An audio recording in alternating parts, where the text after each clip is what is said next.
My dear students, I am Prerna, your home science mentor. मैं आप सभी का स्वागत करती हूँ मेरे YouTube channel home science junction पे। और आज फिर से स्टूडेंट हम लोग करने वाले हैं आपके UGC net home science exam का जो क्वेश्चन पेपर है 2022 वाला, उसको हम सॉल्व करने वाले हैं। उसका थर्ड पार्ट आज आप लोगों के लिए लेकर आई हूँ। तो चलिएगा स्टूडेंट, जल्दी से उसकी शुरुआत करते हैं एंड क्वेश्चन हम लोग करेंगे अपने सॉल्व एंड डिटेल एक्सप्लेनेशन आजकल आप यहाँ पे कर रहे हैं। तो आई होप आपको ये एक्सप्लेनेशन काम आएगी एंड इन क्वेश्चंस की हेल्प से आपको बहुत सारे जो कॉन्सेप्ट्स हैं उन्हें क्लियर करने में मदद मिलेगी। तो चलिए स्टूडेंट, आपके कुछ क्वेश्चन आज मैं आपको सॉल्व करवाती हूँ जो कि आपके 2022 वाले क्वेश्चन पेपर से हैं। तो देखिए स्टूडेंट, फर्स्ट क्वेश्चन आप लोगों के सामने यहाँ पे मेंशन है। क्वेश्चन है student, following are the feature of strategy. तो यहाँ पे स्टूडेंट आपको स्ट्रेटजीज की जो विशेषताएं होती हैं उनके बारे में यहाँ पे सेलेक्ट करना है। ये क्वेश्चन स्टूडेंट जो है आपका एक कोड वाला क्वेश्चन है। पहले तो ये समझ लीजिएगा कि ये क्वेश्चन कौन सा है स्टूडेंट, एक कोड वाला आपका ये क्वेश्चन है। एंड यहाँ पे आपको इनमें से कुछ ऑप्शंस को सेलेक्ट करना होगा जो आपको लगता है कि यस ये आपकी स्ट्रेटजी के फीचर्स होते हैं। तो आप पहले ध्यान से ऑप्शंस देखिएगा student. It relates to one area of operation. It requires commitment of organization. It is based mostly on future scenario. It will not affect future growth of organization. And it is based on expected behavior of forces in the external environment. तो यहाँ पे student आपको क्या चीज दिख रही है? सबसे पहले ध्यान से देखिएगा। यहाँ पे आपको अगर हम बात करते हैं कार्यनीति की, तो सबसे पहले हमें ये देखना है कि कार्यनीति में होता क्या है। जब आप किसी भी, मान लीजिए आप किसी कंपनी में काम करते हैं, किसी ऑर्गेनाइजेशन में काम करते हैं, तो कार्यनीति आपको बनानी पड़ती है, बार बार बनानी पड़ती है। जब आपको कोई पर्टिकुलर ऑपरेशन परफॉर्म करना होता है, कोई आपको मान लीजिए टास्क मिला है, उसे आपको क्या करना है? पूरा करना है। तो आपके लिए बहुत जरूरी है कि आप उसके लिए कोई भी क्या करें? कार्यनीति बनाएं। आप इस कार्यनीति को अगर मैं दूसरे शब्दों में कहूं तो आप इसे प्लानिंग के तौर पे भी समझ सकते हैं। ठीक है, आप इसे किस रूप में भी समझ सकते हैं स्टूडेंट? प्लानिंग के रूप में भी समझ सकते हैं। तो यहाँ पे स्टूडेंट अगर आप क्वेश्चन को अच्छे से समझेंगे तो क्वेश्चन का आंसर क्या जाएगा स्टूडेंट? ऑप्शन नंबर ए आपका यहाँ पे सही आंसर हो जाएगा। अब ये देख लीजिएगा कि ए आंसर आपका होगा क्यों। तो स्टूडेंट, यह कार्य के एक क्षेत्र से संबंधित है। जब भी हम बात करते हैं ना कार्यनीति की या स्ट्रैटेजी की, वो एक फील्ड से संबंधित नहीं होती, ठीक है ना, किसी एक क्षेत्र से संबंधित नहीं होती। आपकी पर्टिकुलर इवेंट की या टास्क की अलग अलग आपकी क्या बनाई जाती है? स्ट्रेटजी बनाई जाती है। तो वो आपके टॉपिक वाइज हो सकती है, टास्क वाइज हो सकती है, ओकेजन वाइज हो सकती है, बट वो आपके एरिया वाइज नहीं होगी। तो यहाँ पे आपका ये ऑप्शन तो ऑटोमेटिकली हट जाएगा। ठीक है, दूसरा ऑप्शन है, इसके लिए संगठन की प्रतिबद्धता आवश्यक होती है। तो देखिए ये पॉइंट आपका बिल्कुल सही है। क्यों सही है? It requires commitment of organization. Commitment आपको जरूरत है, ये ध्यान रखिएगा, कमिटमेंट की बहुत जरूरत होती है। जो लोग कमिटेड होते हैं अपने काम को लेके, रिक्वायर्ड होती है ऐसे पर्सन की जो कमिटमेंट पूरा कर सके। सो कमिटमेंट आपका यहाँ पे एक इंपॉर्टेंट वर्ड है, इसको आप लोग याद कर लीजिएगा। सो कमिटमेंट का एक अच्छा रोल यहाँ पे रहने वाला है। तो इस पॉइंट को हम यहाँ पे क्या कर लेंगे स्टूडेंट? सेलेक्ट कर लेंगे। दूसरा पॉइंट हम सेलेक्ट करेंगे अपना, क्योंकि हमारी बात चल रही है किसकी? कार्यनीति की। तो कार्यनीति में कमिटमेंट अगर होगी नहीं तो कार्यनीति पूरी होगी नहीं, है ना। यह अधिकांशतः भविष्य के दृश्य पर आधारित होती है। आप जब भी कोई प्लानिंग करते हो, कोई स्ट्रेटजी बनाते हो, तो आप किस पे फोकस करके बनाते हो? कि आपका जो आप फ्यूचर में अगर कुछ सोच रहे हैं कि भाई मेरा ये टारगेट है, ये एम है, ये गोल है, ये अचीव हो जाना चाहिए, है ना। मैं ये सोचती हूँ कि अगर आज मैं इस आपके ऑपरेशन को परफॉर्म करूंगी तो फ्यूचर में मुझे ऐसे परिणाम मिलेंगे। तो मैं फ्यूचर के बारे में भी सोचती हूँ। ठीक है, तो यहाँ पे ये पॉइंट भी हम आपका क्या कर लेंगे? सेलेक्ट कर लेंगे। ठीक है, ये दोनों हमने सेलेक्ट कर लिए, इसको हमने एलिमिनेट कर दिया। एंड हम लास्ट ऑप्शन जो यहाँ पे देखेंगे स्टूडेंट, ये क्या लिखा है? देखिएगा, ये संगठन के भावी विकास को प्रभावित नहीं करती है। आप कंपनी में काम करते हैं, आप जितनी भी रणनीतियां आज कल बना चुके हैं, आज बनाएंगे, वो ऑटोमेटिकली स्टूडेंट क्या करती हैं? आपकी कंपनी के भविष्य को प्रभावित करती हैं। आपने जो काम कर दिए हैं पास्ट में, जो आप अभी कर रहे हैं और जो आप फ्यूचर में करने की सोच रहे हैं या करेंगे, वो सभी प्रभावित करते हैं, चाहे वो पास्ट के हों, प्रेजेंट के हों या फ्यूचर के हों। तो फ्यूचर को तो स्टूडेंट प्रभावित करेगा ही करेगा, जो भी आपका आज का कार्य होगा। तो यहाँ पे आपका ये पॉइंट गलत है, तो इसको तो हमने पहले एलिमिनेट कर देना है। एंड लास्ट ऑप्शन ध्यान से देखिएगा, यह बाह्य परिवेश में कारकों के अपेक्षित व्यवहार पर आधारित होती है। तो स्टूडेंट ये पॉइंट क्या कहता है आपका, it is based on expected behaviour of forces in the external environment. और स्टूडेंट जैसे हमारे को फोर्स मिलता है, दबाव मिलता है बाहरी वातावरण से, उसके आधार पे हम क्या करते हैं स्टूडेंट, अपनी रणनीति तैयार करते हैं, अपनी कार्यनीति तैयार करते हैं, अपनी स्ट्रेटेजी फ्रेम करते हैं। तो यहाँ पे इस क्वेश्चन का हमारा जो सही आंसर हो जाएगा, हम यहाँ पे ई वाले ऑप्शन को भी चुन लेंगे, तो ऑप्शन नंबर 1 हमारा यहाँ पर सही उत्तर रहेगा। तो आपको क्वेश्चन को समझना अच्छे से है, पढ़ना है बार बार। जब आप बार बार उसे पढ़ेंगे तो खुद आपको कुछ पॉइंट समझ में आ जाएंगे कि कैसे एलिमिनेट करने हैं और किस तरह से आपको आंसर लगाना है। आइए नेक्स्ट क्वेश्चन ध्यान से देखते हैं स्टूडेंट। क्वेश्चन आपके सामने है, what are the consumer problem in India. आपको बताना है कि स्टूडेंट भारत में उपभोक्ता से संबंधित कौन कौन सी आपकी समस्याएं हैं। तो देखिए उपभोक्ता जो है आपका, पहले तो ये जान लेते हैं कि आखिर ये कंज्यूमर कौन व्यक्ति होता है। ठीक है, जो कंज्यूमर है स्टूडेंट, उसे हम किस नाम से भी जानते हैं, उपभोक्ता के नाम से भी जानते हैं। उपभोक्ताओं की समस्या पे यहाँ पे बात होगी। तो उपभोक्ता स्टूडेंट वो व्यक्ति होता है जो किसी भी वस्तु को खरीदता है, उसका उपभोग करता है यानी कि उसे इस्तेमाल करता है, और उससे स्टूडेंट एक अंतिम लाभ प्राप्त करता है, वो व्यक्ति उपभोक्ता होता है। ये मैंने आपको पहले भी बताया है। तो यहाँ पे उस उपभोक्ता की कौन कौन सी समस्याएं हैं जो उसे फेस करनी पड़ती हैं, उन समस्याओं के बारे में आपको बताना है। ठीक है, तो ध्यान से देखेंगे स्टूडेंट। सबसे पहली समस्या जो कि आपके उपभोक्ता को फेस करनी पड़ती है वो कौन सी है, ये आप देखिएगा कि जितने भी उपभोक्ता होते हैं उनमें से मान लीजिएगा स्टूडेंट 50% ऐसे उपभोक्ता होंगे जिनके अंदर क्या रहती है स्टूडेंट, जिनके अंदर अगर हम देखेंगे तो लैक ऑफ अवेयरनेस रहती है, यानी कि जानकारी की कमी रहती है। ऐसे बहुत सारे उपभोक्ता हैं स्टूडेंट जो एक्चुअल में चीजों के बारे में जानकारी नहीं रखते, प्रोडक्ट्स के बारे में जानकारी नहीं रखते, और इस चीज के बारे में जानकारी नहीं रखते कि उनके लिए क्या बेटर है, उन्हें ये पता ही नहीं होता। ठीक है, दूसरी बात क्या आती है स्टूडेंट हमारी, कि जो उपभोक्ता की एक और बड़ी समस्या है, देखिए यातायात सुविधाओं से उपभोक्ता को कोई फर्क नहीं पड़ता। तो ये पॉइंट तो एलिमिनेट कर देना जहां भी दिख जाए। तो जहां जहां ऑप्शन नंबर बी दिख रहा है वो आंसर बिल्कुल नहीं होगा, एलिमिनेशन लगाएंगे यहाँ पे। बी यहाँ पे है तो ये एलिमिनेटेड है, बी यहाँ पे है तो ये एलिमिनेटेड है।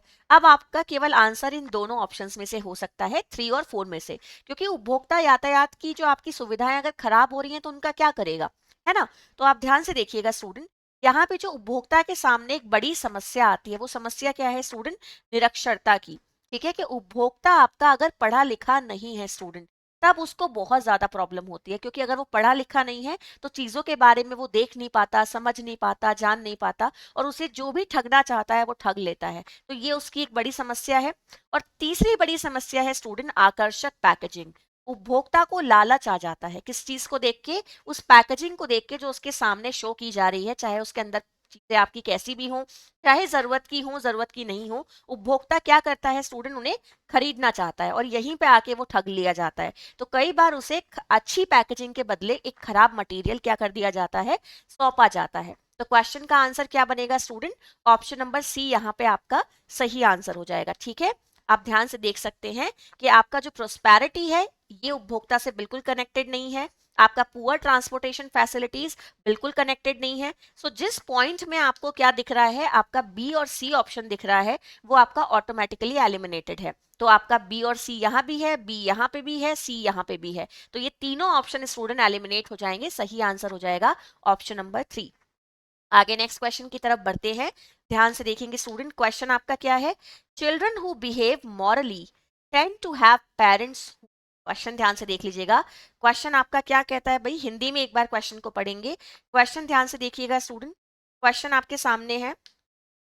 ठीक है, क्वेश्चन को पढ़िए स्टूडेंट। क्वेश्चन क्या कहता है, नैतिक रूप से व्यवहार करने वाले बच्चों के माता पिता कैसे होते हैं। अब स्टूडेंट इस क्वेश्चन को समझने की कोशिश करेंगे। ये बच्चा है, ठीक है, ये बच्चा मॉरली बहुत ज्यादा स्ट्रांग है।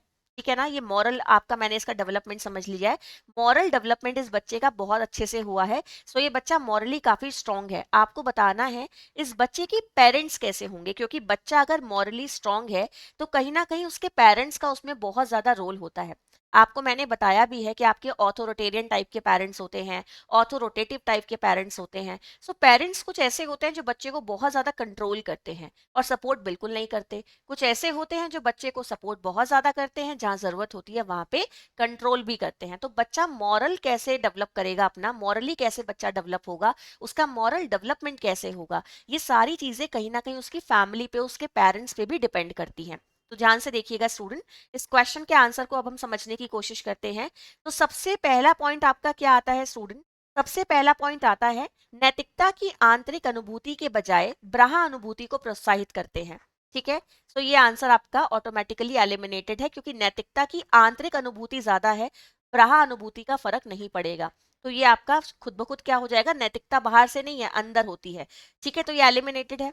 दूसरी बात स्टूडेंट, आपका क्या आंसर है, ध्यान से देखिए, बच्चों को पारिवारिक निर्णय करने और नैतिक निर्णयों के बारे में चिंतन प्रक्रिया में सम्मिलित करते हैं। तो चिंतन की यहाँ पे बात आ गई है स्टूडेंट, निर्णयों में शामिल करने की बात आ गई है।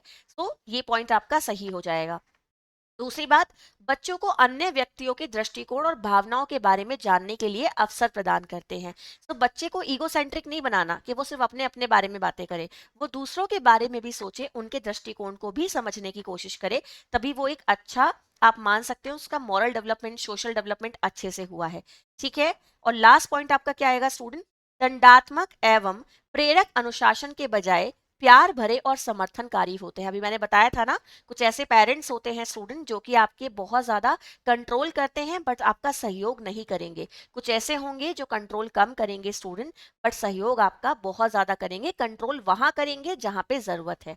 तो ऑप्शन नंबर ए को अगर आप देखेंगे, तो जहां जहां ऑप्शन नंबर ए है वो आपको एलिमिनेट कर देना है, आंसर आपका खुद निकल के आ रहा है। यहाँ पे है, यहाँ पे है और यहाँ पे है, इस तरह से आपको इस क्वेश्चन को स्टूडेंट एलिमिनेट करना है। ठीक है, और आपको तब आंसर मिल जाएगा। चलिए नेक्स्ट क्वेश्चन ध्यान से देखते हैं, आप लोगों के सामने है क्वेश्चन। देखिए, identity is a self portrait composed of many pieces include. आपको बताना है स्टूडेंट, अगर हम बात करते हैं किसी की, हम बात करते हैं पहचान की, तो पहचान आपकी बहुत सारे छोटे छोटे एलिमेंट्स से मिलकर बनती है। ठीक है, और वो उन्हीं से क्या करती है, एक स्वचित्र निर्मित करती है। उसमें क्या क्या चीजें इंक्लूडेड है? ठीक है, ये आपका क्वेश्चन है, क्वेश्चन अच्छे से समझिएगा स्टूडेंट। यहाँ पे आप देखिए, आपके कुछ पॉइंट्स दिए हुए हैं, जैसे कि कैरियर पहचान, राजनीतिक पहचान, रुचियां, व्यक्तित्व एंड आदर्शवादी व्यवहार। आपको बताना है इनमें से आंसर आपका क्या होगा। तो देखो, जब पहचान की बात आती है, आइडेंटिटी की बात आती है, तो आप ये रिमेंबर, अपना एक बार सोचो, रिकॉल करो कि आप किसी व्यक्ति की अगर आइडेंटिटी की बात करोगे तो आप उसे कैसे पहचानोगे। ठीक है, ये चीज आपको अपने माइंड में रिकॉल करनी है। तो एक बार ध्यान से देखिएगा स्टूडेंट, अगर आप बात करते हैं कैरियर पहचान की, तो ये आपका इंक्लूडेड है। ठीक है, आप बात करते हो पॉलिटिकल पहचान की, ये भी आपका इंक्लूडेड है, ये भी आपकी आइडेंटिटी में आती है। ठीक है, अगर आप बात करते हैं रुचियों की, तो ये भी स्टूडेंट आपकी आती है। अगर आप बात करते हैं व्यक्तित्व की, तो ये भी आती है। आदर्शवादी व्यवहार जो होता है स्टूडेंट, वो इसमें नहीं आएगा। ठीक है, ध्यान से देख लीजिएगा, जो ये आइडियलिस्टिक बिहेवियर है, ये आपका पहचान में सम्मिलित नहीं है। तो क्वेश्चन का आंसर क्या जाएगा स्टूडेंट? ध्यान से देख लीजिएगा, इस क्वेश्चन का आंसर होगा आपका option number B. Idealistic behaviour जरूरी नहीं सभी का हो, पर पहचान तो सभी की हो, चाहे वो अच्छी हो बुरी हो, है ना, पहचान सबकी होगी, पर जरूरी नहीं कि हर एक व्यक्ति आपका एक आइडियलिस्टिक बिहेवियर वाला हो। ठीक है, तो यहाँ पे हमारा आंसर सही हो जाएगा ऑप्शन नंबर बी। आइए नेक्स्ट क्वेश्चन की तरफ बढ़ेंगे स्टूडेंट, ध्यान से देखेंगे, क्वेश्चन आपके सामने है, अनसोशल बिहेवियर पैटर्न आर। आपको बताना है जो बच्चों में क्या होता है। एक सेकंड ध्यान से देखिएगा स्टूडेंट, जो बच्चों में आपका असामाजिक व्यवहार है, उसके कौन कौन से पैटर्न आपको देखने के लिए मिलते हैं। तो एक बार क्वेश्चन को देख लीजिएगा, क्वेश्चन आपका क्या कह रहा है, बच्चों के असामाजिक व्यवहार की बात चल रही है। तो असामाजिक मतलब अनसोशल बिहेवियर, उसमें क्या क्या चीजें सम्मिलित होंगी। ऑप्शन आपके सामने है स्टूडेंट, आत्म केंद्रित यानी कि ईगो सेंट्रिक। अभी मैंने बताया था ना, बच्चे का ईगो सेंट्रिक होना सही नहीं है, क्योंकि अगर वो ईगो सेंट्रिक है तो मेरा परिवार, मेरी फैमिली, मैं, मेरी बातें, मेरे खिलौने, मेरे दोस्त, वो मैं की बातें ज्यादा करेगा, ना कि आपकी हम की बातें। ठीक है, दूसरी बात स्टूडेंट यहाँ पे आती है पूर्वाग्रही, प्रभुत्ववादी, प्रतिद्वंदिता एंड सहयोग। क्वेश्चन को समझ लीजिए अच्छे से, आंसर देखने की कोशिश करते हैं कि क्वेश्चन का आंसर हमारा क्या होगा। तो स्टूडेंट यहाँ पे सबसे पहले ये पॉइंट्स अपने ध्यान में रखो, अनसोशल बिहेवियर की बात चल रही थी। ठीक है, क्वेश्चन यही था ना कि आपका अनसोशल बिहेवियर पैटर्न कौन कौन से होते हैं। तो देखिए ध्यान से देखिएगा, जब हम बात करेंगे अनसोशल की तो हमें कौन से पॉइंट्स लगाने होंगे, करेक्ट पॉइंट आपको चुनने हैं जो अनसोशल से रिलेटेड है। ठीक है, क्वेश्चन का आंसर क्या बनेगा स्टूडेंट? क्वेश्चन का आंसर बनेगा आपका सबसे पहले ईगो सेंट्रिक। क्यों भाई ईगो सेंट्रिक क्यों? क्योंकि हमें अनसोशल की बात करनी थी, सोशल की बात नहीं करनी थी, हम अनसोशल की बात कर रहे थे। तो सबसे पहला पॉइंट क्या आएगा स्टूडेंट हमारा? ईगो सेंट्रिक आएगा। दूसरा पॉइंट क्या आएगा स्टूडेंट हमारा? प्री जुडिशियस आएगा। ठीक है, तीसरा पॉइंट हमारा क्या आएगा स्टूडेंट हमारा? आपका ध्यान से देखिएगा, आपका ये बिहेवियर से रिलेटेड पॉइंट आ जाएगा। तो इन तीनों पॉइंट्स को ध्यान से देखिएगा। अब एक बार क्वेश्चन को हिंदी में देखिए स्टूडेंट। क्वेश्चन कह रहा है बच्चे का आत्म केंद्रित होना यानी कि ईगो सेंट्रिक होना, पूर्वग्राही होना, प्रभुत्ववादी होना। ठीक है, ये तीनों चीजें आपकी जहां आ जाएंगी वही आंसर सही हो जाएगा। सो ऑप्शन नंबर 3 आपका करेक्ट आंसर हो जाएगा। अब आप सोचोगे मैम हमने बाकी आंसर क्यों नहीं लगवाया? प्रतिद्वंदिता की अगर मैं बात करती हूँ, अगर मैं बात करती हूँ राइवलरी की, तो हर तरह की राइवलरी को आप नेगेटिव नहीं ट्रीट कर सकते। एंड कोऑपरेशन तो हमेशा पॉजिटिव ही होता है। ठीक है, तो आपका कंपटीशन की अगर हम बात करें एंड आपके कोऑपरेशन की बात करें तो ये काफी हद तक आपके हेल्दी एक पॉजिटिव फैक्टर में देखते हैं। तो यहाँ पे नेगेटिव फैक्टर आपके जो है उनके आधार पे आंसर हो जाएगा 3। आगे नेक्स्ट क्वेश्चन की तरफ बढ़ते हैं स्टूडेंट्स, ध्यान से देख लीजिएगा। क्वेश्चन आपके सामने है। क्वेश्चन है student, children with an intellectual disability में, आपको बताना है। क्वेश्चन ध्यान से देखिए। क्वेश्चन कह रहा है भाई बौद्धिक निशक्तता वाले बच्चे कैसे हो सकते हैं? ठीक है, अन्य बच्चों की तुलना में बाद में बैठना, रेंगना, चलना शुरू करना, चीजों को याद रखने में कठिनाई होती है, यह नहीं समझना कि चीजों का भुगतान कैसे किया जाए, सामाजिक नियम आसानी से समझते हैं, धारा प्रवाह बोलते हैं, अपने कार्यों के परिणाम देखने पर घबरा जाते हैं, समस्याओं का आसानी से समाधान करते हैं, तार्किक रूप से सोचते हैं। ये आपका क्वेश्चन है स्टूडेंट। अब एक बार इसका आंसर अच्छे से देख लीजिएगा कि क्वेश्चन का आंसर हमारा क्या बनेगा। क्वेश्चन क्या कह रहा था? Children with an intellectual disability. अब यहाँ पे इस वर्ड को मिस मत कर देना, डिसेबिलिटी वर्ड यहाँ पे मेंशन है स्टूडेंट, डिसेबिलिटी के आधार पे ही आपको आंसर लगाना होगा। ठीक है, तो डिसेबिलिटी के आधार पे हमारा आंसर क्या बनेगा?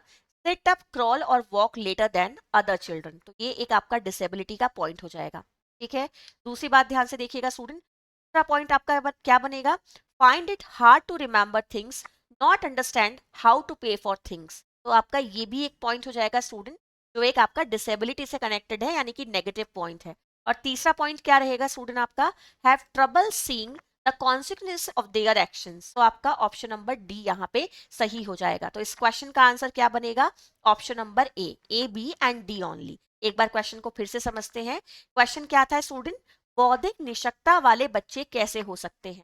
अन्य बच्चों की तुलना में बाद में बैठते हैं, बाद में रेंगते हैं, बाद में चलना शुरू करते हैं, क्योंकि उनके अंदर क्या है? डिसेबिलिटी है। डिसेबिलिटी नहीं होती तो वो सभी काम उसी समय पर करते जैसे बाकी नॉर्मल बच्चा करता है। ठीक है, दूसरी बात स्टूडेंट आपकी क्या आती है? चीजों को याद रखने में उन्हें कठिनाई होती है, वो चीजों को रिकॉल नहीं कर पाते, उनकी मेमोरी उतनी अच्छी नहीं होती, याद नहीं रख पाते हैं। और तीसरी बात आपकी स्टूडेंट, अपने कार्यों के परिणाम देखते हैं ना तो घबरा जाते हैं, उनके अंदर कॉन्फिडेंस बिल्कुल नहीं होता है। ठीक है, ऑप्शन नंबर ए आपका यहाँ पे सही आंसर हो जाएगा। ठीक है, चलिए आगे बढ़ते हैं, नेक्स्ट क्वेश्चन देखते हैं आपके सामने है। ध्यान से देखिएगा। The following ways can be use to identify potential leaders for community development initiative. आपको बताना है स्टूडेंट, क्वेश्चन को अच्छे से देख लीजिए एक बार। क्वेश्चन क्या है भाई? क्वेश्चन आपके सामने है, देखिएगा। क्वेश्चन है निम्नलिखित में से कौन से तरीके सामुदायिक विकास संबंधी पहलों के लिए संभावनाशील नेताओं की पहचान के उपयोग में लाए जा सकते हैं? अब स्टूडेंट इस क्वेश्चन को समझने से पहले एक पिक्चर आपको बता के दिखाती हूँ। आपका क्वेश्चन क्या कह रहा है? सबसे पहले तो सामुदायिक विकास से संबंधित क्या होना है स्टूडेंट? आपका कोई कार्यक्रम होना है। ठीक है, और आपको उससे संबंधित एक क्या चुनना है? नेता चुनना है। उस नेता के लिए आपको कुछ कैरेक्टरिस्टिक्स ढूंढनी है जो कि उस संभावित नेता में होनी चाहिए, जो कि एक सामुदायिक विकास कार्यक्रम में अच्छे से रोल प्ले कर सके। ठीक है, तो यहाँ पे पूरा क्वेश्चन किस पे बात कर रहा है? एक नेता की कैरेक्टरिस्टिक्स पे बात कर रहा है। तो उस नेता के अंदर क्या क्या कैरेक्टरिस्टिक्स होनी चाहिए स्टूडेंट? यहाँ आप आकर आपका जो ये क्वेश्चन है ये सेट हो रहा है। ठीक है, तो एक बार इसको ध्यान से देखिएगा। एक नेता के अंदर सबसे अच्छी कैरेक्टरिस्टिक्स क्या होगी? एक नेता की सबसे अच्छी कैरेक्टरिस्टिक्स होगी स्टूडेंट कि वो डिस्कशन में अच्छा होना चाहिए और अच्छे से डिस्कशन करने वाला होना चाहिए। ठीक है, अगर वो चीजों के बारे में अच्छे से डिस्कस करेगा, अपने कम्युनिटी के जो वर्कर होंगे उनके साथ अच्छे से डिस्कस करेगा, तो प्रोग्राम को बहुत ही सक्सेसफुली कंडक्ट कराया जा सकता है। दूसरी बात क्या आती है स्टूडेंट, आपकी प्रॉब्लम सॉल्विंग नेचर उसके अंदर होना चाहिए। ये बात ध्यान रखिएगा कि चाहे कोई आपका एक्सटेंशन वर्कर हो, चाहे कोई आपका कम्युनिटी वर्कर हो, उसके अंदर स्टूडेंट प्रॉब्लम सॉल्विंग एबिलिटी होनी चाहिए कि वो जो भी आपके लोकल समस्या है उसको समझे, विचार विमर्श करे और जैसे जैसे पॉसिबल हो सके उसका समाधान ढूंढ ले। ठीक है स्टूडेंट। थर्ड पॉइंट जो उसके अंदर होना चाहिए, ध्यान से देख लीजिएगा, वो क्या आता है स्टूडेंट, सोशियोमेट्रिक टेक्निक। उसके अंदर सोशियोमेट्रिक टेक्निक की भी जानकारी होनी चाहिए। And the last one is क्या जाएगा स्टूडेंट आप लोगों का, पार्टिसिपेटिव ऑब्जर्वेशन। और स्टूडेंट वो एक ऐसा व्यक्ति हो जो खुद को ऑब्जर्वेशन में एज ए टूल इस्तेमाल करे, खुद उसमें प्रतिभागिता दिखाए, जहां जहां उसे जो जो चीजें ऑब्जर्व करनी है, जिसके बारे में करनी है, वो डायरेक्ट जाके ऑब्जर्व करे, खुद फिजिकली वहां मौजूद रहे।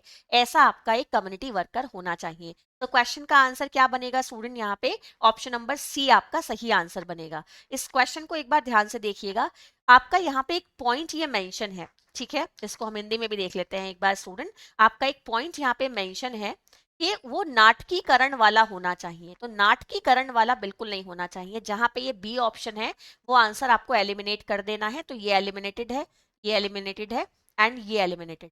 केवल आपका सही आंसर जाएगा ऑप्शन नंबर 3।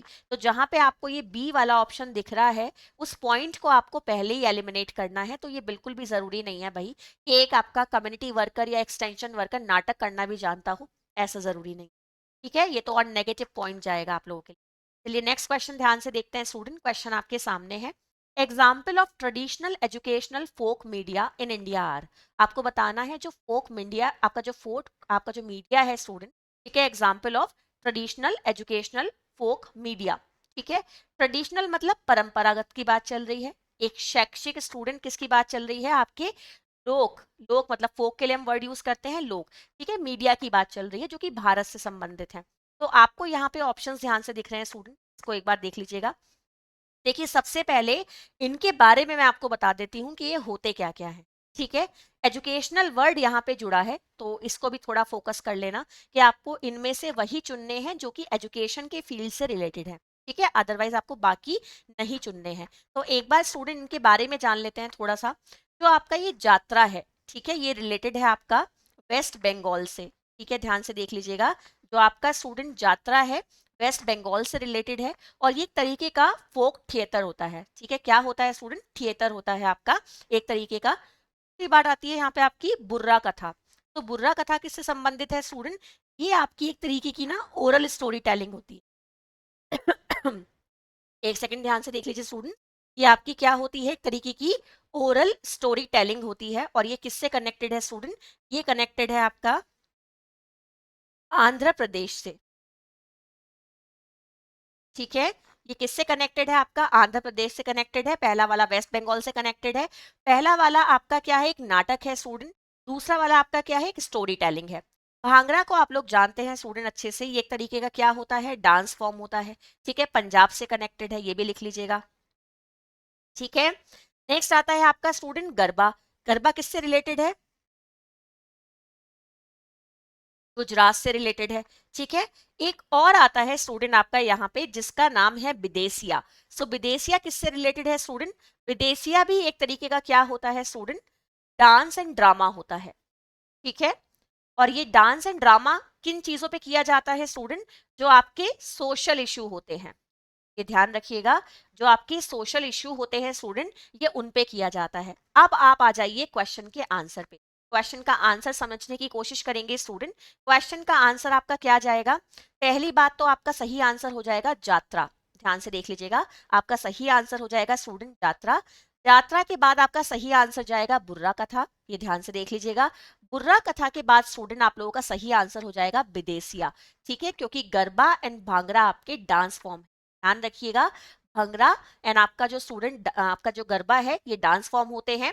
तो जहां पे आपको सी और डी ऑप्शन में दिख रहा है वो आपको एलिमिनेट कर देना है। तो सी और डी कहां पे है, ये एलिमिनेटेड है, ये एलिमिनेटेड है, ये एलिमिनेटेड। क्वेश्चन का आंसर हो जाएगा ऑप्शन नंबर 4। तो मैं आप लोगों को दोनों चीजें साथ साथ बता रही हूँ, मैं आपको सही आंसर भी बता रही हूँ और साथ ही साथ आपको ये भी बता रही हूँ कि आप एलिमिनेट कैसे कर सकते हैं, क्योंकि ये भी आपको पता होना चाहिए। जब आप क्वेश्चन का आंसर अपने अब आने वाले एग्जाम में आप ढूंढेंगे तो आप लोगों को शायद ये तरीके काम आएंगे, क्योंकि बहुत बार आपके सामने ऐसे क्वेश्चन भी आ सकते हैं जो आपको उतने अच्छे से नहीं आते, आप थोड़ा थोड़ा कंफ्यूज, तो ऐसा तरीका आपकी हेल्प करेगा। नेक्स्ट क्वेश्चन देखिए, monitoring and evaluation of project is for. Question ध्यान से देख लीजिएगा। क्वेश्चन स्टूडेंट एक बार हिंदी में पहले देखेंगे हम। क्वेश्चन है, परियोजनाओं की निगरानी और मूल्यांकन किसके लिए होता है। परियोजना मतलब हमने कोई क्या किया है स्टूडेंट, हम प्रोजेक्ट की बात कर रहे हैं, उसकी हमें क्या करनी है, निगरानी करनी है और उसका हमें मूल्यांकन करना है। तो ये हम किसके लिए करते हैं, अब आप अपने ऑप्शन ध्यान से देख लीजिएगा। ऑप्शन आपके सामने है स्टूडेंट, प्रभावी प्रबंधन के लिए करते हो, उद्देश्यों की प्राप्ति के लिए करते हो, स्टेक होल्डर यानी कि हित धारकों को प्रोत्साहित करने के लिए करते हो, जवाबदेही स्थापित करने के लिए करते हो, संसाधनों का इष्टतम उपयोग कर सको इस चीज के लिए करते हो। ये आपके ऑप्शंस यहाँ पे दिए हुए हैं। क्वेश्चन अब आप लोगों ने देख लिया है, मॉनिटरिंग एंड इवेल्युएशन आप क्यों करते हो प्रोजेक्ट की। एंड ये प्रोजेक्ट वाला जो क्वेश्चन है स्टूडेंट, ये समझ लीजिए आपका एंटरप्रेन्योरशिप से आया है, ठीक है। ये आपका यहाँ से एक आधा क्वेश्चन एग्जाम में आ जाता है। क्वेश्चन का आंसर क्या बनेगा स्टूडेंट, अब चलिए ध्यान से देखते हैं। क्वेश्चन का आंसर बनेगा आप लोगों का, सबसे पहली बात तो हम इफेक्टिव मैनेजमेंट के लिए करते हैं, ठीक है। हम कभी भी कोई प्रोजेक्ट अगर तैयार कर रहे हैं और उसको हम क्या कर रहे हैं, लगातार मॉनिटर कर रहे हैं, फिर लास्ट में उसे इवेल्युएट कर रहे हैं, क्योंकि जब तक आप मॉनिटरिंग नहीं करेंगे, निगरानी नहीं रखेंगे, आप उसे मूल्यांकित नहीं कर सकते। तो मॉनिटरिंग पहले होगी, तभी लास्ट में इवेल्युएशन होगा, ठीक है। इवेल्युएशन पे आपको अंतिम परिणाम प्राप्त होंगे, पता चलेगा कि आपका एक्चुअल में रिजल्ट क्या आया है। एंड इवेल्युएशन से पहले अगर आप मॉनिटरिंग करते रहेंगे तो आपको उसकी प्रोग्रेस का पता चलता रहता है, ठीक है। सो इफेक्टिव मैनेजमेंट के लिए किया जाता है स्टूडेंट ये। दूसरी बात, आपने कुछ ना कुछ तो सोचे होंगे ना, अपने एम अपने ऑब्जेक्टिव्स कुछ तो डिसाइड किए होंगे, उन्हें पूरा करने के लिए आप ये कार्य करते हैं। तीसरी बात स्टूडेंट क्या आएगी आपकी, कि आपको स्टैब्लिशिंग अकाउंटेबिलिटी, आप अकाउंटेबिलिटी को क्या चाहते हैं, बढ़ाना चाहते हैं, ठीक है, इसलिए आप ऐसा करते हैं। और नेक्स्ट क्या है आपका, ऑप्टिमम यूज ऑफ रिसोर्सेज, जितने भी संसाधन आप लोगों के पास उपलब्ध हैं, आप चाहते हैं कि आप उनका बेहतर से बेहतर उपयोग करें, उन्हें अच्छे से इस्तेमाल करें, वेस्ट ना करें, और मिनिमम रिसोर्सेज का इस्तेमाल करते हुए आप मैक्सिमम आउटपुट लेकर आएं। ये आपका क्या होता है, इसलिए आपके प्रोजेक्ट की इवेल्युएशन एंड मॉनिटरिंग की जाती है। तो ऑप्शन नंबर डी यहाँ हमारा सही आंसर हो जाएगा, ठीक है। एक बार ध्यान से देख लीजिएगा, क्वेश्चन आंसर क्या जाएगा स्टूडेंट, ऑप्शन नंबर डी जाएगा, ठीक है। आप किस चीज के लिए करते हो, प्रभावी प्रबंधन के लिए, ठीक है, उद्देश्यों की प्राप्ति के लिए, और स्टूडेंट जवाबदेही स्थापित करने के लिए, जिससे कि आप भी समझ सको कि आपकी अकाउंटेबिलिटी क्या है, ठीक है। संसाधनों का इष्टतम उपयोग करने के लिए व्यक्ति के अंदर इस तरह से क्या किया जाता है स्टूडेंट, एक अच्छी प्लानिंग स्किल्स को डेवलप किया जाता है। आइए नेक्स्ट क्वेश्चन देखेंगे। क्वेश्चन आपके सामने है स्टूडेंट, आपका क्वेश्चन ध्यान से देखिएगा। ये क्वेश्चन स्टूडेंट एक इकोनॉमिक आपका क्वेश्चन है, यहाँ पे इकोनॉमिक से लिया गया है। क्वेश्चन को पहले आपको हिंदी में समझाती हूँ स्टूडेंट्स, ध्यान से देखिएगा। क्वेश्चन है, अमर्त्य सेन ने विकास की अवधारणा का विस्तार किया था, जिसमें सम्मिलित है। अब सबसे पहले यहाँ पे आपको मैं ये बता देती हूँ, जो ये अमर्त्य सेन है, ये कौन है स्टूडेंट। तो स्टूडेंट, ये जो आपके अमर्त्य सेन है, ये एक तरीके के आपके इकोनॉमिक्स हैं, ये ध्यान रखिएगा। ये एक अर्थशास्त्री हैं, पहले तो आपको ये पॉइंट ध्यान रखना है। ये कौन है स्टूडेंट, ये एक अर्थशास्त्री हैं। और इनका मानना ये था स्टूडेंट, और ये भी ध्यान रखिएगा, ये जो अर्थशास्त्री है ना, ये एक इंडियन इकोनॉमिक्स है, ठीक है, एक भारतीय अर्थशास्त्री है। ये पॉइंट आपको ध्यान रखना है। और इन्होंने स्टूडेंट ये माना है, जो इनके अनुसार आपका जो इन्होंने बातें बताई हैं डेवलपमेंट को लेकर, उसमें ये ज्यादा हाईलाइट किया गया है कि भाई डेवलपमेंट इनकम पे, बाकी फैक्टर्स पे कोई असर डाले या ना डाले, उसे मेजर मत करो। इस चीज को मेजर करो कि डेवलपमेंट एक व्यक्ति के ऊपर कैसा प्रभाव डाल रहा है, ठीक है, उसकी परफॉर्मेंस पे, उसकी पोटेंशियल पे, ठीक है, उसकी फ्रीडम पे, इन चीजों पे कैसा प्रभाव डाल रहा है, इसको मेजर कीजिएगा। ये इनका मानना था। तो इन्होंने डेवलपमेंट की एक अलग ही परिभाषा दी थी, जहां पे इन्होंने कुछ पॉइंट्स को ज्यादा सेलेक्ट किया था, जैसे कि आपके चॉइस को, कैपेबिलिटीज को, फ्रीडम को, कि आपका इन चीजों पे डेवलपमेंट क्या इंपैक्ट डाल रहा है, इसे चेक कीजिएगा, ठीक है, ना कि इनकम को चेक कीजिएगा। तो ये इनका मानना था। आइए इस क्वेश्चन को अब समझते हैं कि क्या क्या पॉइंट्स हमारे इसमें इंक्लूड रहेंगे इनके अनुसार। तो क्वेश्चन ध्यान से देख लीजिएगा स्टूडेंट, क्वेश्चन का आंसर आपका क्या बनेगा, आइए इसके बारे में देखते हैं, ठीक है। एक सेकेंड रुकिएगा, क्वेश्चन को समझने की कोशिश करेंगे स्टूडेंट्स। एंड क्वेश्चन का आंसर आप लोग ध्यान से देखिएगा, क्वेश्चन का आंसर यहाँ पे बनेगा स्टूडेंट आपका ऑप्शन नंबर डी, यानी कि B, C and E only. एक बार ध्यान से देखिए, बी, सी और ई आपका आंसर जाएगा स्टूडेंट। तो बी आप पहले से चेक कीजिएगा। लोगों की क्षमता का निर्माण करना, अभी मैंने आपको क्या बताया था कि ये कैपेबिलिटीज पे काम करते हैं, ठीक है, लोगों की क्षमताओं पे काम करते हैं। तो क्षमता का निर्माण करना पहला पॉइंट आ जाएगा, ठीक है। दूसरा पॉइंट क्या आएगा स्टूडेंट, लोगों की स्वतंत्रता का संवर्धन। अभी आपको देखो याद आ गई ना वही वाली चीज, ये आपका कैपेबिलिटी हो गई, ये आपकी फ्रीडम हो गई। और तीसरा पॉइंट स्टूडेंट, असमताओं को कमी लाना, है ना। अगर कोई व्यक्ति किसी काम को नहीं कर पा रहा है तो आप उसमें कमी लेकर आइएगा, इंप्रूवमेंट खोजने की आपकी क्या रहेगी, कोशिश रहेगी कि आप इंप्रूवमेंट को ढूंढो। तो आपका बी, सी और ई यहाँ पे सही आंसर हो जाएगा, इसलिए ऑप्शन नंबर 4 करेक्ट आंसर जाएगा। तो मैंने आपको इतने से ही क्वेश्चन के माध्यम से इनकी थ्योरी का पूरा सार बता दिया कि ये 3 चीजों पे काम करते हैं। पहला काम जो स्टूडेंट ये करते हैं, ये एक व्यक्ति की चॉइसेस पे करते हैं, ठीक है। दूसरा काम जो इन्होंने किया है, कैपेबिलिटीज पे किया है स्टूडेंट। और तीसरा इन्होंने फोकस रखा है फ्रीडम पे। इनको याद कर लेंगे, ये क्वेश्चन अगर दोबारा कभी आएगा तो आपका गलत नहीं होगा। आइए नेक्स्ट क्वेश्चन ध्यान से देखते हैं स्टूडेंट। क्वेश्चन आपके सामने है, पावर ऑफ ए टेस्ट। आपको बताना है एक टेस्ट की क्या पावर होती है, ठीक है। अगर हम किसी टेस्ट की बात करते हैं, अब ये टेस्ट यहाँ पे आ गया तो समझ लो ये क्वेश्चन तो आपका रिसर्च और स्टैटिक्स से है, ठीक है। क्वेश्चन है, परीक्षण की क्षमता पावर है, ठीक है।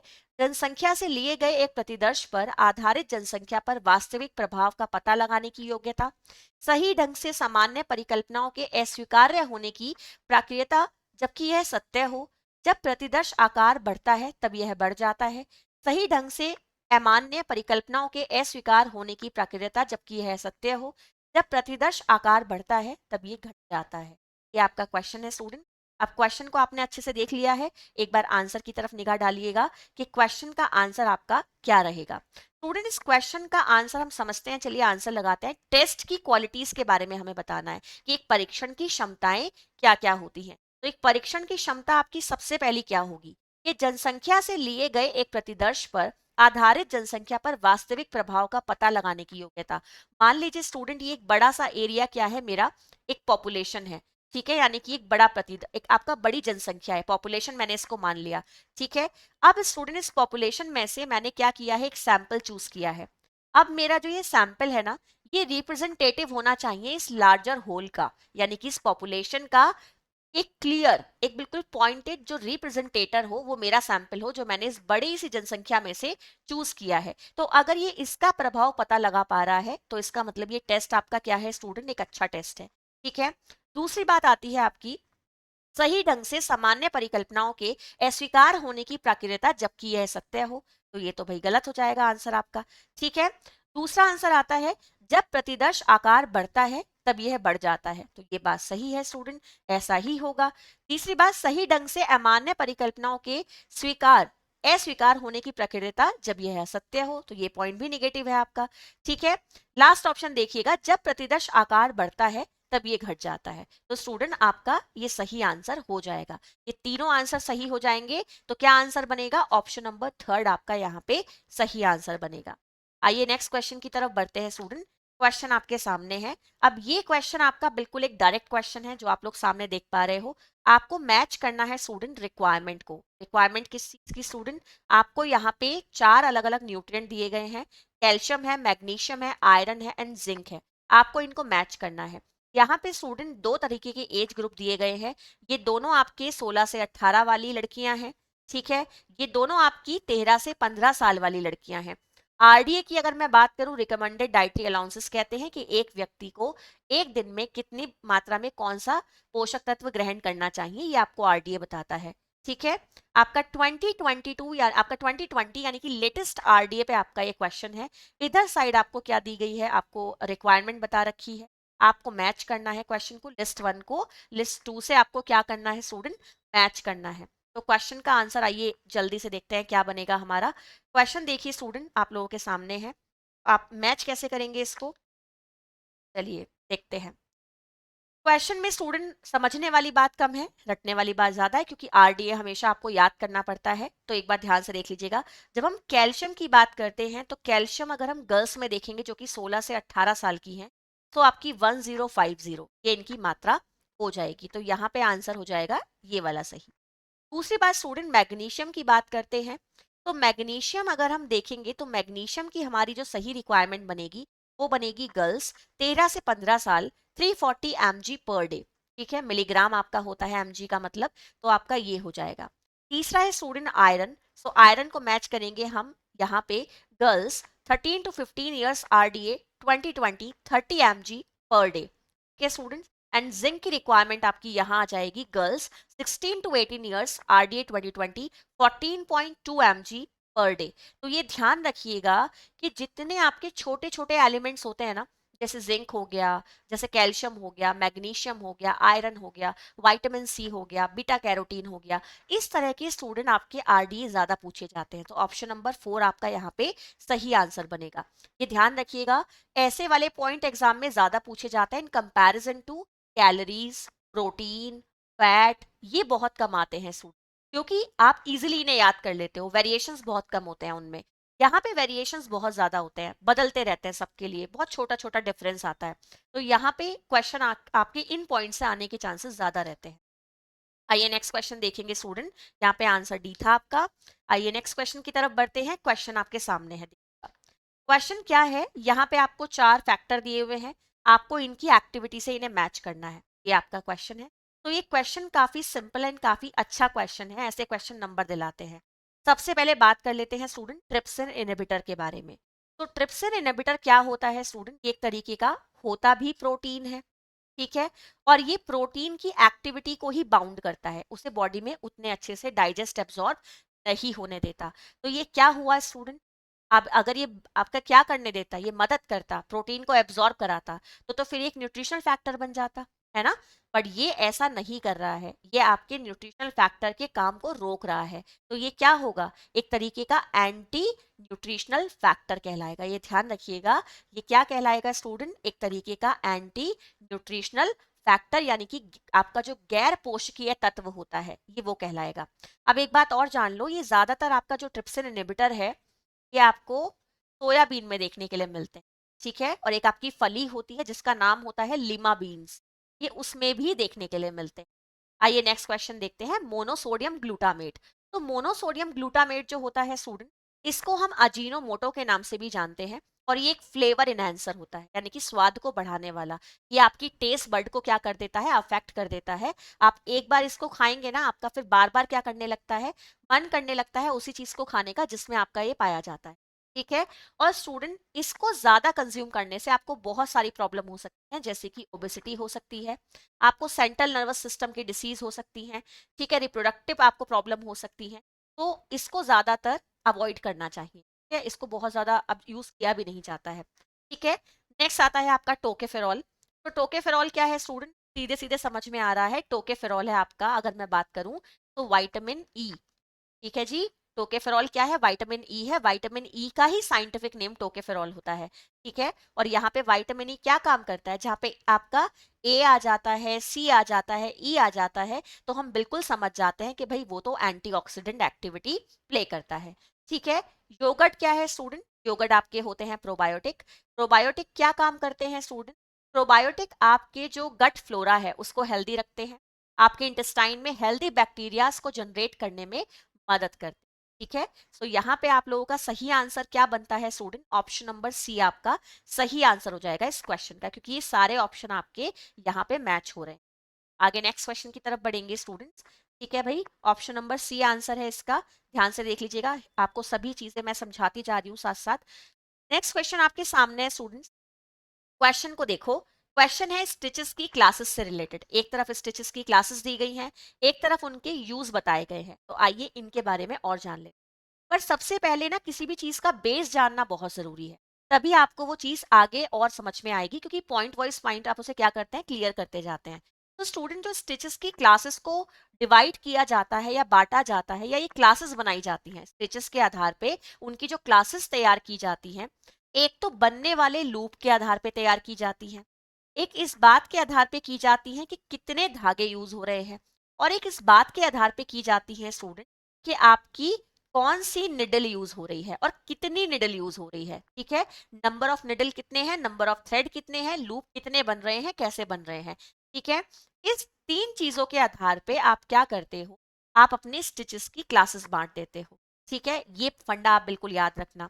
अब यहाँ पे आपको क्या दिख रहा है, देखिए स्टूडेंट, एक हैंड स्टिच दिख रही है, एक लॉक स्टिच दिख रही है, एक मल्टी थ्रेड चेन स्टिच दिख रही है, एक ओवर एजेस स्टिच दिख रही है। अब स्टूडेंट इसको बांटना शुरू करो। ठीक है, सबसे बेसिक चीज क्या है, अगर मैं इस क्वेश्चन को रटने वाली फॉर्म में बताऊं तो सबसे बेसिक चीज क्या होती है, हाथ से सिलाई करना, है ना। सबसे बेसिक बेसिक वाली चीज क्या होगी स्टूडेंट, आपकी हाथ से सिलाई करना होगी। तो बेसिक जब हाथ से सिलाई करना है तो बेसिक पॉइंट कहाँ आ रहा है आपका, सबसे कम तो ये 200 वाला पॉइंट ही है ना, यही तो बेसिक है। लॉक स्टिच की अगर मैं बात करती हूँ तो ये फंदे बनाती है, लूप बनाती है। ठीक है, इससे बड़ा कौन हो गया, लूप स्टिच या लॉक स्टिच हो, तो आपका यहाँ पे है ये। ठीक है, मल्टी थ्रेड चेन स्टिच, अब स्टूडेंट बहुत सारे धागे इस्तेमाल हो रहे हैं, तो इससे बड़ा क्या लग रहा है आपको, यहाँ देखिएगा ध्यान से, इनसे बड़ा क्या दिख रहा है आप लोगों को, बताओ जरा एक बार। देखो, यहाँ पे मल्टी थ्रेड है, यहाँ पे ओवर एजेस है। ठीक है, दो आपको यहाँ पे ऑप्शंस दिख रहे हैं, एक दिख रहा है मल्टी थ्रेड, एक दिख रहा है स्टूडेंट आप लोगों को ओवर एजेस। ठीक है, तो आपका जो ये मल्टी थ्रेड है, यहाँ पे आपको 400 दिख रहा है स्टूडेंट, एंड ये ओवर एजेस जो है ये सबसे बड़ा है। तो आपने पहले तो ये क्लासेस बांट ली। ठीक है, अब इनके बारे में एक चीज और अच्छे से देख लीजिएगा। तो आपकी लॉक स्टिच है, इसके बारे में आपको एक बात बता दूं स्टूडेंट, ये सिंगल थ्रेड से बनाई जाती है। ठीक है, इतना ध्यान रखिएगा। आपका जो लॉक स्टिच है ये सिंगल थ्रेड नहीं, सॉरी, सिंगल निडल से बनाई जाती है, इस पॉइंट को याद रखिएगा। ये किससे बनाई जाती है स्टूडेंट, एक सिंगल निडल से बनाई जाती है जो आपकी लॉक स्टिच होती है। ठीक है, लॉक स्टिच जब स्टूडेंट हम करते हैं तो कुछ पैटर्न इस तरह से बन के आता है, जैसे मान लीजिए आपका ये है। ठीक है, अब मुझे लॉक कैसे बनेगा मेरा, यहां से अगर मैं ऐसे करती हूँ तो ये लॉक हो गई, इधर से भी लॉक है इधर से भी, और ये बीच में क्या बन गया स्टूडेंट, एक लूप बन गया। तो आपकी ये लॉक स्टिच। ठीक है, जो आपकी मल्टी थ्रेड है स्टूडेंट, इसके बारे में अगर हम बात करते हैं तो ये आपके एक से ज्यादा धागों से बनाई जाती है और एक से ज्यादा निडल से बनाई जाती है। ठीक है स्टूडेंट्स, ये भी ध्यान रखिएगा। ओवर एजेस स्टिचेस, ये कहाँ बनाई जाती हैं स्टूडेंट, एजेस, एजेस क्या होते हैं, किनारे होते हैं, तो जो आपके किनारों को कवर अप करती हैं। ठीक है ना, और ये आपकी वहां लगाई जाती है जब आप किसी तरीके का स्पोर्ट्स वेयर बना रहे होते हो, या स्टूडेंट कोई ऐसा कपड़ा सिल रहे होते हो जो में जिसमें क्या होती है स्टूडेंट, स्ट्रेचेबिलिटी होती है, वहां पे आप इसको यूज करते हैं। तो क्वेश्चन का आंसर क्या बनेगा, ऑप्शन नंबर बी आपका सही आंसर हो जाएगा। ठीक है, आपका जो ये 300 है ये लॉक स्टिच बन जाएगी, जो आपकी 400 है ये मल्टी थ्रेड चेन स्टिच बन जाएगी, जो 500 है ये ओवर एजेस स्टिच बन जाएगी, एंड जो ये 200 है स्टूडेंट ये आपकी हैंड स्टिच बन जाएगी। ठीक है, इस तरह से आपको इस क्वेश्चन को समझना है। तो स्टिचेस के क्लासेस के ये आपके जो बांटने का तरीका है वो इन 3 आधारों पे है, ये आधार याद रखोगे तो क्वेश्चन को और अच्छे से समझ पाओगे। ठीक है, आइए चलिए, क्वेश्चन नंबर आपका यहाँ पे आंसर क्या हो जाएगा स्टूडेंट, आंसर हो जाएगा आपका बी। हिंदी में भी हमने आंसर लगा दिया है। एक बार आइए नेक्स्ट क्वेश्चन देखते हैं स्टूडेंट। अब मैंने आपको पहले भी बताया है कि फैशन टर्म से क्वेश्चन आता है, ये सारे आपके फैशन टर्म है।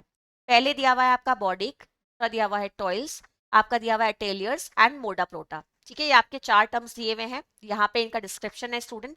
Italian ready to wear, widely accepted version of a basic design, less expensive version of an original design, and French word for designer workshop। तो स्टूडेंट सबसे पहले मैं आपको अगर बॉडीज के बारे में बता दूं तो ये क्या होता है स्टूडेंट, वो कपड़ा जो आपकी गर्दन से लेके आपके कहाँ तक आता है, कमर तक आता है। ठीक है, वो कपड़ा स्टूडेंट जो आपके गर्दन से लेकर कमर तक आता है उसके लिए बॉडिक्स वर्ड यूज किया जाता है, ये ध्यान रखिएगा। जो कपड़ा गर्दन से लेके कमर तक आएगा उसके लिए हम क्या करते हैं, बॉडिक्स वर्ड यूज करते हैं। दूसरी बात स्टूडेंट, जो आपका एक टॉयल्स वर्ड यहाँ पे लिखा है, ठीक है, ये एक ट्रांसपेरेंट कपड़ा होता है जो कि लिनन एंड कॉटन से बना हुआ होता है। ठीक है, और ये एक तरीके का स्टूडेंट एक इनएक्सपेंसिव फैब्रिक होता है, यानी कि आपका बहुत ज्यादा महंगा कपड़ा नहीं है, सस्ता कपड़ा होता है। ठीक है, यहाँ पे स्टूडेंट आपका एक और वर्ड है ये अटेलियर्स, इसका मतलब क्या होता है स्टूडेंट, इसका मतलब होता है बेसिकली एक वर्कशॉप से। ठीक है, एंड मोडा प्रोंटा क्या होता है स्टूडेंट, ये आपका एक फास्ट फैशन होता है। ठीक है, ये क्या है, आपका एक फास्ट फैशन है। तो अगर इस क्वेश्चन के आंसर को समझने की कोशिश करेंगे तो हम किस तरह से आंसर लगाएंगे स्टूडेंट, ध्यान से देखिएगा। आपका जो ये बॉडीक्स है इसका आंसर क्या बनेगा स्टूडेंट, बॉडीक्स का आंसर बनेगा आपका widely accepted version of a basic design. ठीक है, ये क्या हो जाएगा student, widely accepted version of a basic design, यानी कि एक ऐसा वर्जन किसी एक कपड़े का जो कि बहुत ज्यादा लोगों के द्वारा एक्सेप्टेड है। ठीक है, टॉयल्स क्या हो जाएगा स्टूडेंट, आप लोगों का ध्यान से देख लीजिएगा, ये हो जाएगा एक less expensive version of an original design. अभी मैंने बताया था ना, इनएक्सपेंसिव है, ज्यादा महंगा नहीं है, ठीक है। दूसरी बात आती है आपका अटेलियर्स, तो इसके लिए क्या वर्ड आएगा आपका, French word for designer workshop. अभी बताया था ना, वर्कशॉप से रिलेटेड है, सो एक फ्रेंच वर्ड है स्टूडेंट जो कि डिजाइनर वर्कशॉप के लिए यूज किया जाता है। एंड मोडा प्रोटा क्या है student, Italian ready to wear यानी कि फास्ट फैशन। तो यहाँ पे आपका सही आंसर क्या बनेगा, ऑप्शन नंबर बी बनेगा। एक बार आप इन टर्म्स को देखिएगा, यहाँ भी आप लोगों को देखिएगा, ये आपको मेंशन है सारी चीजें, तो हमने इन्हें किस तरह से मैच किया है स्टूडेंट, क्वेश्चन का आंसर जाएगा ऑप्शन नंबर बी। यानी कि हमारा जो ये बॉडीक्स है, ये एक बेसिक डिजाइन का बृहद स्तर पर स्वीकृत आपका संस्करण है, ठीक है। आपका जो टॉयल्स होते हैं स्टूडेंट, ये क्या है, आपका एक मूल डिजाइन का कम महंगा स्वरूप है। एंड अटेलियर्स का मतलब क्या है स्टूडेंट्स, का मतलब होता है एक डिजाइनर कार्यशाला हेतु एक फ्रांसीसी शब्द। एंड मोडा प्रोटा क्या है, इटली का पहनने का आपका एक तैयार कपड़ा, ठीक है। तो यहां तक आज हमने आप लोगों के क्वेश्चंस किए हैं। आई होप आपको ये क्लास अच्छी लगी होगी।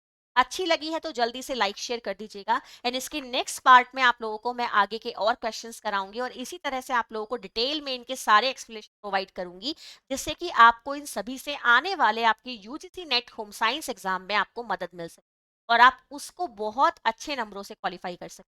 तो अगर क्लास अच्छी लगी है, लाइक शेयर कर दीजिएगा, बेल आइकन को प्रेस कर दीजिए, जिससे कि मेरी सारी अपकमिंग क्लासेस के जो नोटिफिकेशन है वो आप लोगों को मिलते रहें और आप लोग टाइमली उन्हें अटेंड करते हैं। चलिए स्टूडेंट, मिलते हैं कल। Bye, good night, take.